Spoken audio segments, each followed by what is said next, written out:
देवपूजा करताना नकळत तुमच्याकडूनही जर ह्या चुका होत असतील तर मग जाणून घ्या देवपूजेची अगदी साधी, सरळ आणि सर्वात सोपी पद्धत. दररोज आपण उठल्यानंतर अंघोळ करतो, कामं करतो, देवपूजा करतो. देवपूजा हा आपल्या भक्ती, श्रद्धा, विश्वास यांचा परिपाक आहे. आता देवपूजा करताना काही जणांकडून काही चुका होतात किंवा मग काही जणांना देवपूजा कशी करावी याची संपूर्ण माहितीच नसते.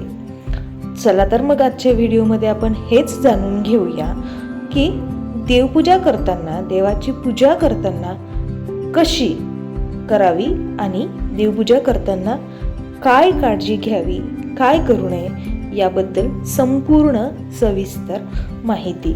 देवपूजा करताना काही महत्त्वाचे नियम सुद्धा तुम्ही पाळलेच पाहिजेत. ह्या नियमामुळे नक्कीच लक्ष्मी माता तुमच्या घरावर नेहमीसाठीच प्रसन्न राहून तुमच्या घरात नेहमीसाठी स्थिर सुद्धा राहील. आता घरात देवपूजा ही दररोज केलीच पाहिजे. दररोज नित्य नियमाने पूजा केली तर घर हे प्रसन्न राहते, यात काहीच संशय नाहीये. तुमचे मन हे नेहमी प्रसन्न सुद्धा असावे देवपूजा करताना, म्हणजेच तुमच्या घरातील सगळे सदस्य जेवढे काही असतील तेवढे सर्व तुमचं कुटुंब सुखी राहतात आणि घरातील सगळ्यांच्या इच्छा पूर्ण होण्यास सुद्धा मदत राहते. पण ही देवपूजा करताना तुमचं मन सुद्धा प्रसन्न आणि शुद्ध सुद्धा असायला पाहिजे. सोबतच शरीर शुद्धी सुद्धा करायची, म्हणजे जशी अंघोळ करताना. अंघोळ केल्यानंतर आता देवपूजा कशी करावी तर देवपूजा हा आपल्या श्रद्धा, भक्ती, विश्वास याचा परिपाक आहे. प्रातःकाली म्हणजे सकाळी तुमचे कामं संपून प्रातःकाली स्नानानंतर देवपूजा करावी, म्हणजेच अंघोळीनंतर सर्व पूजा सामग्री एकत्र करून देवासमोर बसावे. पाणी भरलेल्या पाण्याचा तांब्या देवाच्या उजवीकडे ठेवावा. प्रथम कलशातील जलात पवित्र नेत्यांचे आवाहन करावे. नंतर त्यातील जलाने प्रथम शंखाची पूजा करावी. घरात शंख सुद्धा असलाच पाहिजे.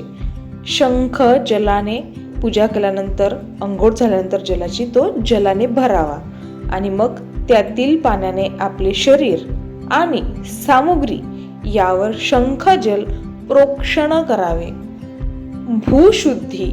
भूतशुद्धी यथायोग्य करून देवपूजेला सुरुवात नेहमीच करावी.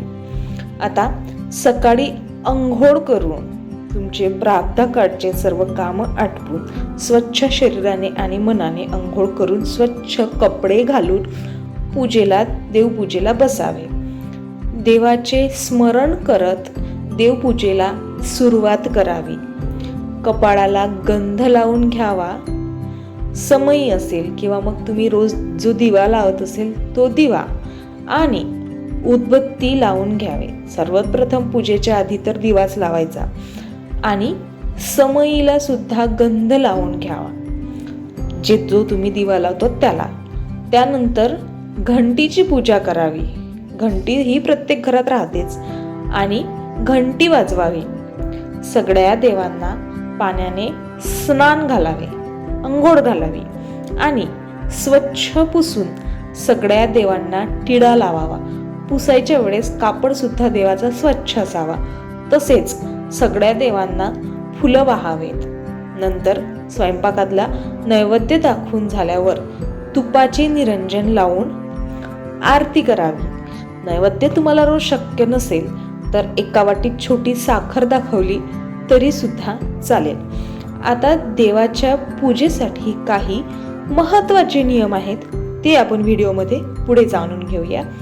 देवपूजा करताना नेहमी स्वच्छ आणि धुतलेले कपडे घालूनच पूजा करावी, म्हणजे स्वच्छ कपडे परिधान करावे. जे आपण रोज घालतो, रोज धुतो ते सुद्धा चालतात.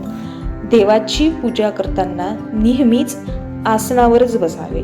खाली जमिनीवर कधीच बसून पूजा करू नये. तसेच आपले आसन हे देवापेक्षा उंच नसावे याची खरोखर काळजी घ्यायची.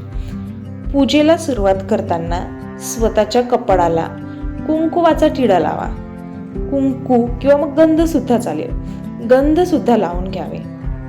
पूजा करताना तुमचे मन हे एकाग्र असावे, विचलित नसावे, मन प्रसन्न सुद्धा असावे आणि देवाचे नामस्मरण सुद्धा करावे. पूजा करताना मध्येच कधीच उठू नये. पूजा करताना घंटा ही देवघरात ठेवताना ती आपल्या डाव्या हाताला ठेवावी आणि जो घरातील शंख असतो तो शंख हा आपल्या उजव्या हाताला ठेवावा, याची काळजी घ्यावी. आता तुपाचे निरंजन हे नेहमी आपल्या उजव्या बाजूलाच ठेवावे. बहुतेक जणांना हे माहीतच नव्हतं. आजच्या व्हिडिओमध्ये तुम्हाला माहीत झालेलंच असेल. विड्याची पाने पूजेसाठी वापरताना ते नेहमी पालथे आणि देवाकडे देठ करावे.